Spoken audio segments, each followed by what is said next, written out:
بسم اللہ الرحمن الرحیم۔ 22 سال پہلے کی بات ہے۔ میری عمر اس وقت 20 سال تھی۔ والد صاحب بھی ڈرائیور تھے۔ ان کی طبیعت دن بدن خراب ہو رہی تھی۔ انہوں نے مجھے اسپیشل ڈرائیونگ سکھائی اور ایمبولینس سروس میں لگوا دیا۔ شروع میں کافی مشکلات پیش آئیں۔ میری نائٹ شفٹ لگ گئی۔ ہم لیاری کے علاقے میں ڈیوٹی کرتے تھے۔ لاشیں اٹھانا سب سے مشکل کام تھا۔ تشدد زدہ لاشیں، زیادہ تر نوجوان لڑکے، یہاں تک کہ بچے بھی۔ میں اور ایک لڑکا عبدل ساتھ ہوتے تھے۔ میں نیا تھا لیکن عبدل کو کافی وقت ہو چکا تھا۔ میں ان چیزوں سے صدمے میں آ جاتا، نہ کھانا کھایا جاتا، نہ بولنے کو دل کرتا۔ اکڑی ہوئی لاشیں، ان کے لاحقین کی آہو بیکار دل پر گہرا اثر ڈالتی۔ میں ان لاشوں کے چہرے دیکھتا جو کبھی مسکراتے اور کبھی پریشان نظر آتے۔ ہر حادثے کی جگہ پر موت کی سختی اور زندگی کی ناپائیداری کا ثبوت ہوتا۔ میں تو ایک بڑی ہی حساس طبیعت کا اور دوسرا فطرت نرم دل تھا، لیکن میں نے اپنے کام سے پیچھے قدم نہ ہٹایا۔ وقت کے ساتھ ساتھ خود کو ایڈجسٹ کر لیا۔ عبدل میرے مقابلے میں کچھ بے حس سا تھا۔ وہ کافی ہوشیار اور تیز تھا۔ گھر کے حالات سخت تھے، وہی کمانے والا تھا، پھر بھی مجھے تسلی دیتا تھا، مگر وہ ہر معاملے میں آگے کیوں رہتا تھا۔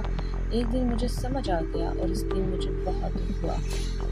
شہر کے معروف بازار میں بم دھماکہ ہوا۔ ہر طرف چیخ و پکار، خوفناک مناظر تھے۔ ایمرجنسی کال پر میں اور عبدل فوراً جائے حادثہ پر پہنچے۔ ہم نے لوگوں کو اٹھایا، بھاگے۔ تیسرے چکر میں ہم نے ایک زخمی آدمی کو اٹھایا جس کی آنکھوں میں زندگی کی آخری چمک تھی۔ وہ ہلکی آواز میں بولی، میرے بچے بہت چھوٹے ہیں۔ یہ شاید اس کا آخری جملہ تھا۔ میں نے فوراً گاڑی چلائی۔ عبدل اس کے ساتھ بیٹھ کر طبی امداد دینے کی کوشش کر رہا تھا۔ پیچھے دیکھنے پر مجھے لگا عبدل کچھ اپنی جیب میں ڈال رہا تھا۔ اس وقت دھیان نہ گیا، مگر وہ آدمی راستے میں دم توڑ گیا۔ اس کی میت ہم نے اگلے دن سرد خانے میں سے گھر پہنچا دی۔ جب میت اتاری تو پھر سے اس کا ہاتھ میرے ہاتھ سے ٹچ ہوا۔ مجھے لگا جیسے اس نے جان بوجھ کر ہاتھ لگایا ہو۔ ایک لمحے کی بات نے مجھے پھر ڈرا دیا۔ میت گھر پہنچ گئی۔ وہاں کسی کے منہ سے سنا اس کو تنخواہ ملی تھی۔ وہ اسکول بیگ اور کتابیں لینے گیا تھا۔ دفتر قیمتی سامان بھی تھا۔ حادثے میں سب کچھ لوٹ گیا۔ ہم واپس ڈیوٹی پر آ گئے۔ دل نہیں کر رہا تھا کام کرنے کا، مگر چھٹی کہاں، کھانے کا بھی وقت نہ ملا۔ دل نے کہا چلو عارف سامنے والے ہوٹل سے بریانی کھاتے ہیں۔ میں نے کہا پیسے نہیں ہیں، جو دال سبزی ہیں وہی کھا لیتے ہیں۔ اس نے کہا پیسے میں ہوں۔ ہوٹل پر جب عبدل نے وائلٹ نکالا تو میں حیران رہ گیا۔ ہزار کے نوٹ جھلک رہے تھے۔ میں نے اسی وقت عبدل کو پکڑا۔ پہلے وہ گھبرا گیا، پھر صاف مکر گیا، پھر آخر کار مان گیا۔ وہ زخمیوں کی جیب سے قیمتی چیزیں نکال لیتا تھا۔ میں نے 25,000 روپے کی وہ رقم اس سے نکلوا کر واپس اس مرنے والے کے گھر پہنچا دی۔ اس کے 15 سالہ بیٹے کو لفافہ دیا اور بنا کچھ کہے چلے آئے۔ اس رات مجھے سکون کی نیند آئی۔ اس واقعے کے بعد میں نے عبدل سے کنارہ کشی اختیار کر لی۔ نئی ڈیوٹی لگا دی گئی۔ نیا لڑکا رحیم میرے ساتھ آیا۔ رحیم بہت سیدھا سادہ معصوم سا لڑکا تھا۔ ہر وقت اپنے محروم باپ کا ذکر کرتا، اس کا دیا ہوا پین ہمیشہ اپنی جیب میں رکھتا۔ پڑھنے کا شوقین، مگر قسمت نے ساتھ نہ دیا۔ میں اس پر اعتبار کرنے لگا۔ وہ مجھے عارف بھائی کہہ کر پکارتا۔ ایک رات ہم ایک لاوارث لاش اٹھانے گئے۔ ایک خاتون اپنے گھر میں مردہ پائی گئی تھی۔ اس کی آنکھیں کھلی ہوئی تھیں۔ میں نے چادر سے ڈھانپ دیا۔ پولیس کی معاملات تھے۔ ہم نکلے تو رات کا 1 بج چکا تھا۔ جیسے ہی ہم کارساز روڈ سے گزرے، گاڑی زور سے اچھلی جیسے کوئی چیز نیچے آ گئی۔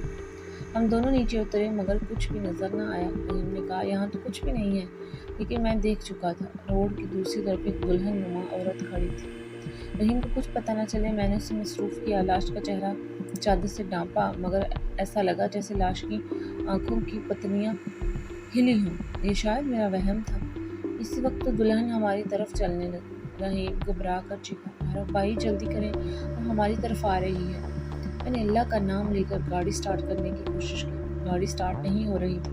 ہم دونوں کے ہوش اڑے ہوئے تھے۔ اگر گاڑی نہ چلتی تو ہمیں لاش اور گاڑی چھوڑ کر بھاگنا پڑتا، مگر اللہ کا شکر گاڑی سٹارٹ ہو گئی۔ میں نے فل سپیڈ سے گاڑی بھگائی۔ رینوی مرر میں دیکھا، وہ دلہن ہماری گاڑی کے پیچھے دوڑ رہی تھی، حالانہ وہ دوسری طرف کھڑی تھی۔ ہم دعائیں پڑھتے منزل پر پہنچ گئے۔ رات 3:30 ہو چکی تھی۔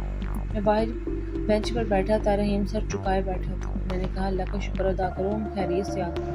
اس کی آنکھوں میں آنسو تھے. کہنے لگا, عارف بھائی, جب ہم نیچے اترے تھے میرے ابو کا دیا ہوا پین وہیں گر گیا. مجھے افسوس ہوا. اس پین سے وہ روحانی تعلق تھا. کہتا تھا یہ پین میرے ابو کی یاد ہے, لگتا ہے وہ میرے ساتھ ہے. میں نے فوراً فیصلہ کیا, چلو واپس چلتے ہیں. ہم اسی جگہ پہنچے. کچھ ہی دیر میں مجھے پین چمکتا ہوا مل گیا, لیکن جیسے ہی آگے بڑھے وہی دلہن پھر نظر آ گئی. اب ہماری ایمبولینس کے قریب میں نے دیکھا تھوڑی دور ایک گاڑی کھڑی تھی جو پہلے نظر نہیں آئی تھی. میں نے کہا, رحیم بھاگو اور آیتل کرسی پڑھو. ہم گاڑی کی طرف دوڑے. درمیانی عمر کا ایک صاحب اسٹیئرنگ پر بے ہوش بیٹھے تھے. چیک کیا, سانسیں چڑھ رہی تھی. ہم نے انہیں پچھلی سیٹ پر لٹایا. گاڑی ہسپتال کی طرف لے گئی. اس کے بیگ میں لاکھوں روپے تھے. بعد میں پتہ چلا وہ ایک بڑے بزنس مین تھے. کہنے لگے, اسی جگہ ایک عورت بار بار میری گاڑی کے سامنے آ جاتی, غائب ہو جاتی. ڈر کے مارے ہارٹ اٹیک ہو گئی.